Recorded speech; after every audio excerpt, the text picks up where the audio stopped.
stuck between two pipes. Well, guess I'll keep on gaming for the rest of my life. Well, we completed Sonic Advance 1, we completed Sonic Advance 2, so logically you'd be thinking it's time for Sonic Advance 3, right? But no, because you see, if you look very carefully between the two games, you might see something else, something hiding, forgotten about, or lost to time. No, not Sonic Pinball Party, I'm talking about Sonic Battle, Sega's second attempt at making a Sonic fighting game. The first attempt being Sonic for Fighters, which, well, it's okay I guess, nothing special really, but this game, well, it's something else alright. But is it good? Well, let's find out. So, the main bulk of the game is the story mode, and oh boy, they really took the story aspect to heart. I mean, most fighting games have a little story, like a few cutscenes and maybe a unique ending per character, you know, stuff like that. But this is like a full-blown Sonic RPG. They went in hard with this one, trust me. So, the game starts and you can select your character. You can choose from Sonic, or even Sonic. We then get a cutscene of Eggman beating the shit out of this robot and throwing it out in the trash like a worthless piece of junk. Welcome to the club, mate. Sonic then finds it on the beach, but it's all busted and junk. It can't even talk properly, it's just rambling about conquering the world or something, but I don't know. I'm sure that won't come back to haunt us later. It's probably nothing to worry about. So Sonic figures, best take it to Tails to check it out. And look at that, we've got a little world map which you can walk around. It's pretty cool, even though it is essentially a glorified menu. And I guess we finally know where Tails lives too, in a house that looks like his head. I mean, how vain can you get? Shadow then shows up and he wants to kill our robot buddy. Jeez, we've only known him for 5 seconds and already people want him dead. He must have posted a really spicy take on Twitter or something, that's all I can say. And man, there really is a lot of dialogue. Where's the fighting at? I thought the game was called Sonic Battle, not, Sonic Tattle. Yeah, you can laugh now. Anyway, Shadow decides to fight Sonic and we're just thrown in the deep end. There's no tutorial, no explanations or anything. Oh, you're just thrown in there. I mean, you best be bashing some buttons and hoping for the best. Save Bit is a training mode on the main menu, but that doesn't even tell you how to play either. Nothing does. You know, you best be getting out that old instruction book out again. Man, that's twice in a row I've had to do that now. What you playing at, Sonic? If I wanted to read a book, I'd go to the library, presuming they still exist. Granted, the Game Boy doesn't exactly have many buttons, and Shadow is a complete pushover, so you'll probably be alright. But for the sake of the video, let's cover the fighting mechanics before going any further, shall we?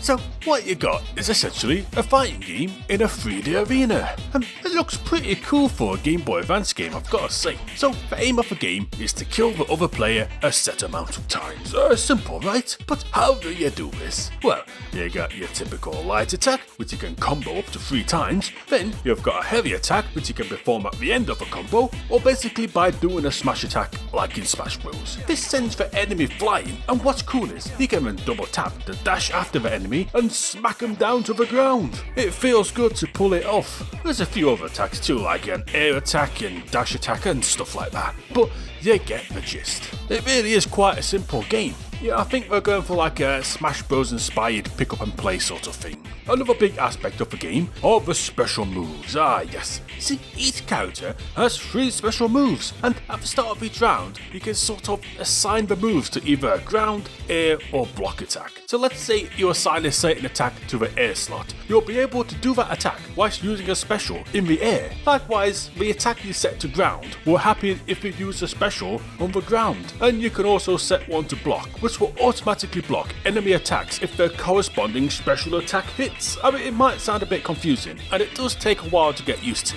but essentially each character has a ton of combinations with each special attack, and they all work differently depending on how you assign them. Yeah, it might sound a little bit confusing, but it is pretty fun once you figure it out. The problem is, and I guess I get out the way now, these special moves are broken as all hell. The AI just doesn't know how to deal with them. You can just spam these moves and basically win every fight. It's unbelievable. And what's worse is, there's a special bar which you can fill up, and if you fill this up, the special attack will kill the enemy in one hit. I mean, it's crazy. You can fill this by either blocking attacks or by holding down the L button and slowly refilling it. The problem is, some characters fill this bar up super fast. Take Cream for example. I mean, just look at this shit. Why even bother mastering the game? Just hide away somewhere, throw your special up, and kill everything in one hit. It's insanely overpowered. It basically ruins the entire game. Oh well, maybe I'm getting ahead of myself, but hopefully you've got a basic understanding of the game now, because it's time to head back into the story mode. And well, what's the best way to cover this game? I mean, basically, the game is split into chapters, each one focusing on a different character. It's sort of like Sonic Adventure really, although the story is told mostly in a linear fashion, but there are some moments which intertwine with each other. See, the game is all about this robot called Emerald. No one knows what it is, or where it came from, and you've got to find out. The thing is, the robot is always learning too. It's like a big metallic baby. It starts off as a bumbling idiot shitting itself, but it slowly picks up mannerisms of the other characters, and it's constantly getting stronger and more intelligent too. Before you know it, its IQ will be so high, it'll be able to understand the subtle humour of Rick and Morty. You can even play as him in set parts of the story. But, well, he sucks. Man, no wonder Eggman threw him out. This is painful to watch. I've seen rusty wheelbarrows put up more of a fight. Luckily, with each win, you not only get skill points, but you can also learn a move from the character you beat. This is all random though, so good luck getting the moves you want. Equipping these attacks also requires skill points, so you've either got to grind, or just make do with what you get really. I'm not gonna lie though, it is immensely satisfying seeing Emerald get stronger as you progress. You start off barely being able to move, but by the end of the game, he's a killing machine. So winning these fights and collecting these skill cards is the driving force of the game really. It adds some nice RPG elements and progression to an otherwise simple experience. It reminds me a little bit of Mega Man Battle Network actually, if anyone's played that. So basically, the story mode is like this. You get cutscenes, you move around various maps to the relevant location, and you beat the crap out of people and repeat.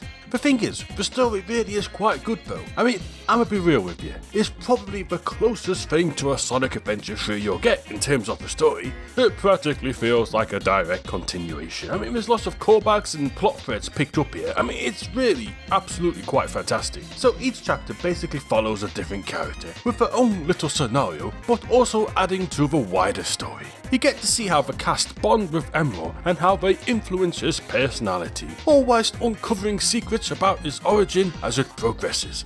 It's an oddly engaging story. I mean, what starts off pretty simple ends up going into some pretty heavy topics, especially in regards to Shadow and how he relates to Emerald. See, he wants to destroy him the entire game, but by the end, they realise they're both the same, created as a weapon but developed into something more. It even implies that Shadow and Emerald both share Maria's soul, and by the end, he can't kill him. It's good stuff. See, you need to get all the Chaos Emeralds for the slim chance that you can save Emerald from being used as a weapon. But the more Emeralds you get, the more it becomes obvious that something isn't quite right here. He slowly starts to lose his humanity and he becomes obsessed with winning and fighting. There's a part during Cream's story where he's just so crazy about fighting that Cream just starts flat out crying. Damn son, I wasn't expecting this going in. Granted, there are lighter moments too. I mean, it is a Sonic game after all, it's not that deep, you know. Say in Knuckles' chapter, he gets tricked by Eggman again, but in doing so he forms an attachment with Emerald as they have to work together to escape.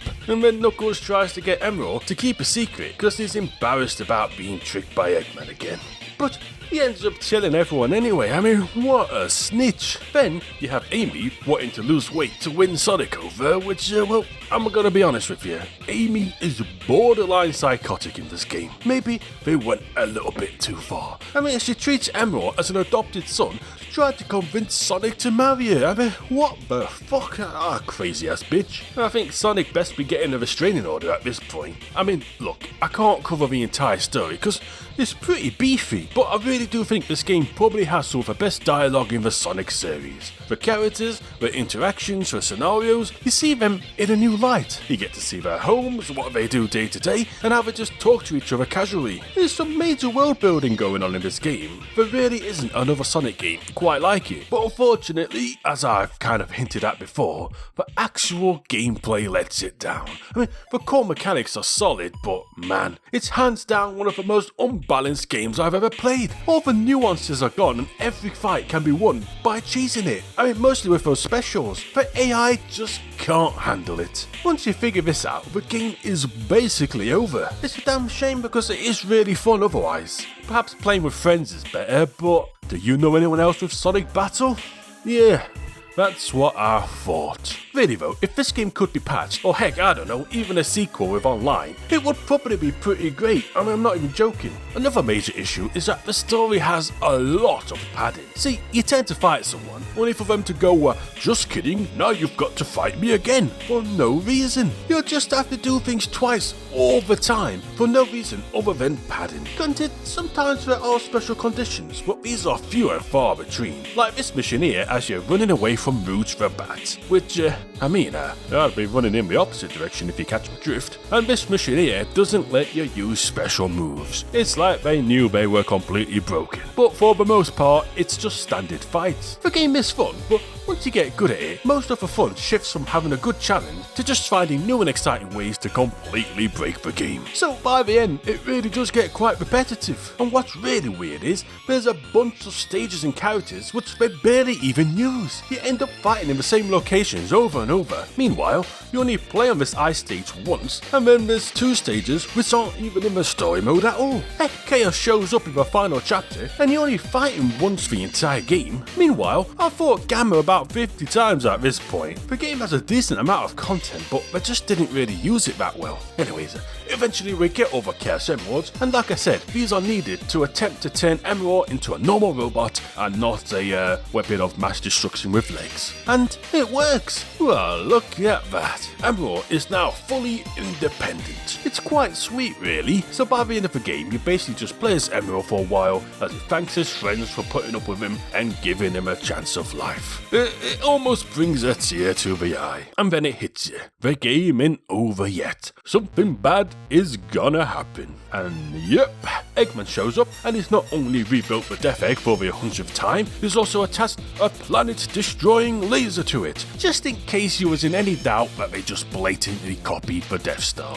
So Emerald goes up to stop him since he has unfinished business with Eggman anyway, and you actually get to fight Eggman in perhaps the most annoying boss fight ever. I mean, it's entirely possible that I just had a bad setup, but man, this boss drove me insane. It's not even hard. You can basically just keep spamming this attack and hit him forever. The problem is, when he dies, he just blows up and kills you in one hit. Heck, nearly everything kills you in one hit. As soon as you let him touch the ground, it is basically over. He just loves spamming these missiles, or it just never stops. You can't even spawn near him because you'll probably just die before you touch the ground. I mean, it's absolutely insane. I mean, the first time I beat him, he self-destructed and killed me on the final hit, and I had to do the entire thing again. I mean, absolute ball ache of a boss. But eventually we beat him. But it was a trap. Eggman activates his final Egg Blaster, and in doing so overrides Emerald's programming, which forms a new link with Eggman. The problem is, Emerald goes rogue anyway. I mean, who saw that coming? He takes control of the Egg Blaster, and he's gonna blow up the Earth. Oh shit. I guess Eggman was just bluffing about blowing up the Earth, because now shit's got real. And it's time for the final boss, Sonic. This is Emerald. This is gonna be pretty intense, right? I mean, it has a lot of build-up, it's all pretty high stakes, and no, it's like every other fight, you can just spam special attacks. And talk about an anti-climax. I mean, I guess you don't have to do this, but it's the game's fault for making it so easy to do. It's basically a nothing boss, really. So we beat Emerald, he turns back to normal for a moment, he says his goodbye to everyone, and he just flat out dies. He dies, bro. I mean, what the fuck? Tails ponders if we'll ever be able to see him again, and then the game ends. The credits play, and some somber music plays too. And you're thinking, maybe there will be a post-credit scene and he's alive or something, but nope. It just goes back to the title screen, and that's it. I'm not gonna lie, that is a pretty sad ending. I mean, the game is pretty long, and you spend a lot of time with these characters in this world, so it really does catch you off guard in a way this video probably won't do it justice. But yeah, that's Sonic Battle. So, how was it? The vibe of the game is great, the music is completely unique for the Game Boy, the story is fantastic, the visuals and animations are some of the best on the system, and it's great to be able to play as all these classic characters. It's just the gameplay, man, and don't get me wrong, it is fun to an extent, but like I say, it's the most unbalanced game I think I've ever played in my life, and it's worse because of it. But despite all that, there is some more stuff to do. There's an arcade time mode for each character with 3 difficulty settings. Hey, you can replay the story to collect all the missing skills, and there's even some secret lore with Gerald Robotnik's diary to unlock. But most importantly, perhaps the best part of the entire game, and frankly, the best thing in the entire Sonic series, you can play Knuckles' Mine Hunt. I shit you not. There's a fully functional Minesweeper game included here. I know, right? I mean, just look at it. It's glorious. I'm just completely mind blown that there exists a Sonic Minesweeper game and no one told me about it till now. This right here is the best thing I've ever played. Oh boy. I don't know how Sonic Advance 3 is gonna top this one. Heck, I don't think any other Sonic game will ever top this. In fact, you know what? Fuck Sonic Advance 3. Who cares about that? Who cares about anything? We've just peaked. You know what? Screw it. This is a Knuckles Minesweeper channel from now on. Expect daily videos of miney goodness. Join me tomorrow when we discuss the top 10 Knuckles' Mine Hunt strategies. Impress your friends like never before, and be the coolest kid in your class. I can't wait. Till then, peace out.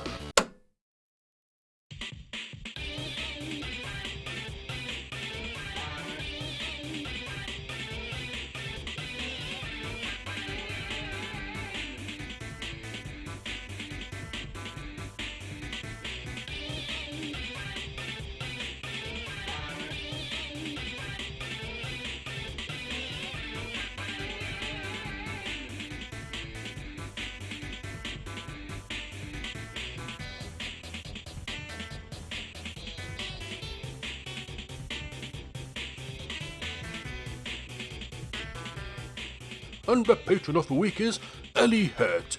Spelt with 2 T's, by the way. I mean, clearly. Only an idiot would misspell that, right?